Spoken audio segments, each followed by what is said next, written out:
Hey, Shalom. First off, I want to give all praise, honor, and glory unto Yahweh, Bahashem, Yahweh Shai, Bahashem Rachak. I want to give double honors to the apostles, elders, and bishops of GMS who have taught us this word and teach us this word today. And I want to give a salutation unto the elect of the nation of Israel, which are scattered across the four corners of this earth. This is the brother Yatazakbal with the GMS Nebraska camp. And in this lesson, what I want to get into is based off this precept here in Judith chapter 5. We're going to get into verse 17 through 18. And, before we read it, it's just getting into how, when we are serving Yahweh Bashem, Yahweh Shai, he's going to deal with us. He's going to be near unto us. He's going to protect us.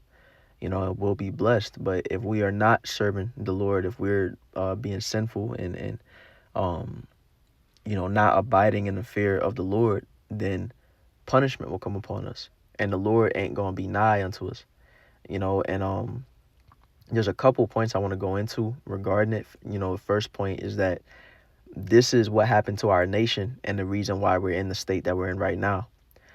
You have Jake that, that will say, where was the Most High during slavery? They'll use that as a rebuttal toward this gospel we preach.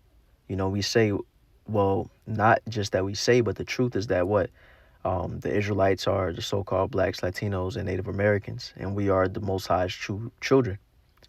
And sometimes Jake will hear that, or people will hear that and say, okay, if you are the Most High's people, or if we are the Most High's people, then why have we gone through slavery? Why are we going through what we're going through right now?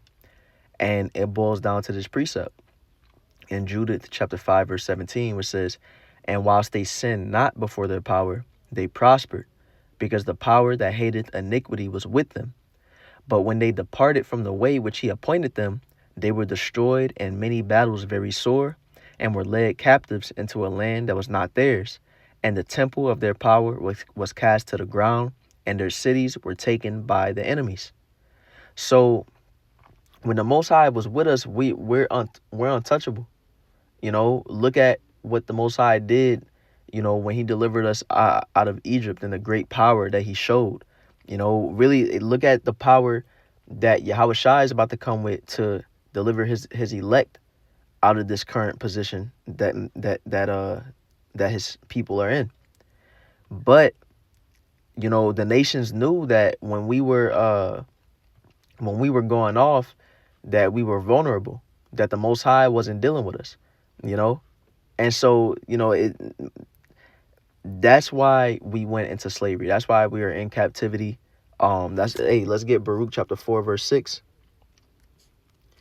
where it says, ye were sold to the nations, not for your destruction, but because ye moved the Most High to wrath, ye were delivered unto the enemies. For ye provoked him that made you by sacrificing unto devils and not to the Most High. So, yeah, you got Jake that'll say, this is why I don't believe in God in the first place, because why would he do that to somebody? Why would he put people through this? Well, it's because the Most High, there's a recompense for sinning against the Most High.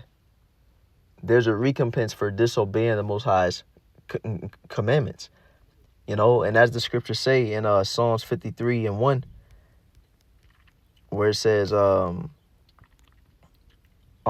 the fool had said in his heart, there is no Yahweh, or there is no power. Corrupt are they, and have done abominable iniquity. There is none that do it good. So, for them Jake, them Jake that be in the videos or that think in their hearts, God wouldn't do that. And that's why they don't believe in the Most High. They fools, because they don't understand the way that Yahweh Bahashem Yahweh Shai thinks. It has it right here in the scriptures why we're in this position. Now to switch gears a bit, and make this more personal to each and every one of us in this walk, as the scriptures say, let's get this real fast, which says in Philippians chapter 2, verse 12, which says, wherefore, my beloved, as ye have always obeyed, not as in my presence only, but now much more in my absence, work out your own salvation with fear and trembling.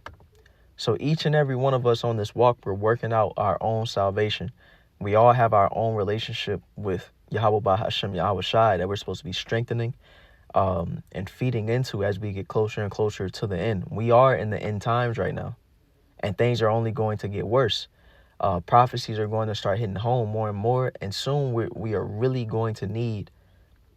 We need it right now, but soon it's going to be very dire to have the protection of Yahweh Ba'ashem Yahweh Shai with you.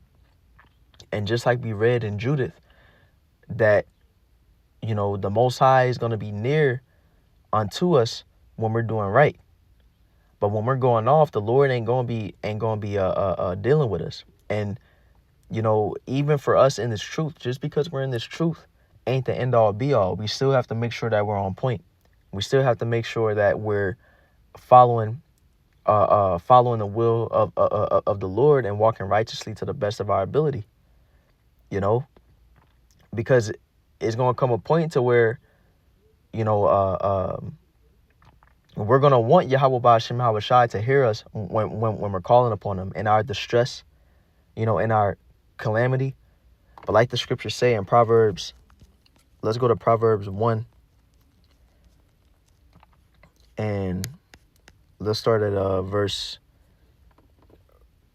25. We can go at verse 26. It says, I also will laugh at your calamity. I will mock when your fear cometh.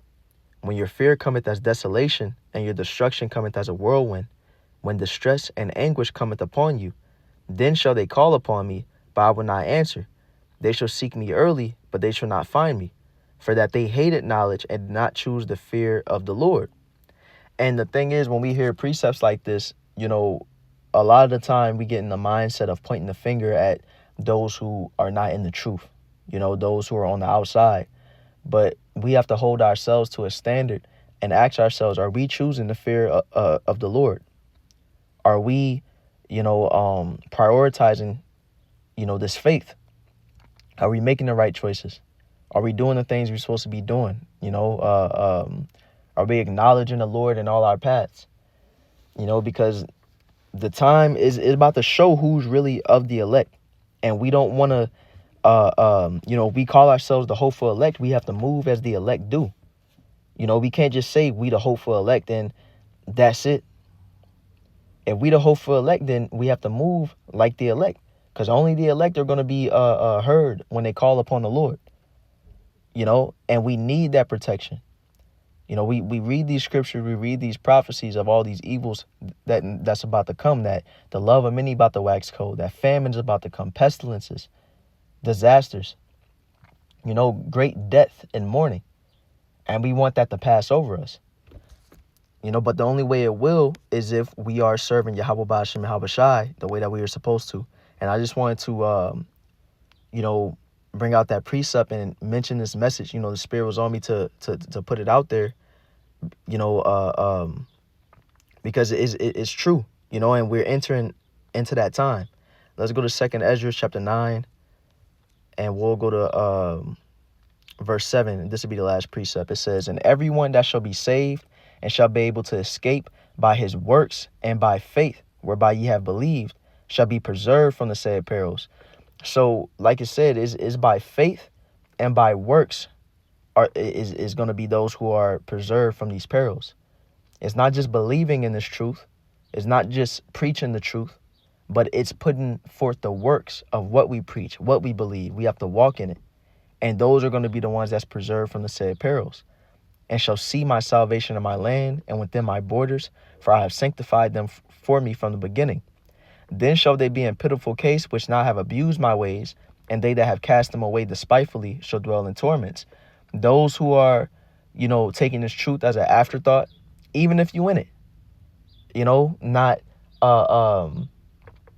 not putting the proper effort into this faith, not reading the way we're supposed to, not praying the way we're supposed to, fasting the way we're supposed to, those who put this truth on the back burner, that's how the Lord is going to treat those who are doing that when they need him.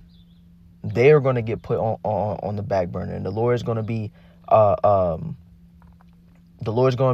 delivering those who put him first, not who treated him as an afterthought. And I'm not just preaching this goes for me as well. All of us in this truth, this is a relevant message. So let's read that precept that we began with one more time, then we'll close it. Jude 5:17 says, "And whilst they sinned not before their power, they prospered." So again, if we're not sinning against Yahweh Ba'Shem Yahushai, then we're gonna prosper. And of course, we understand that we're in this sinful flesh, so we're gonna go off.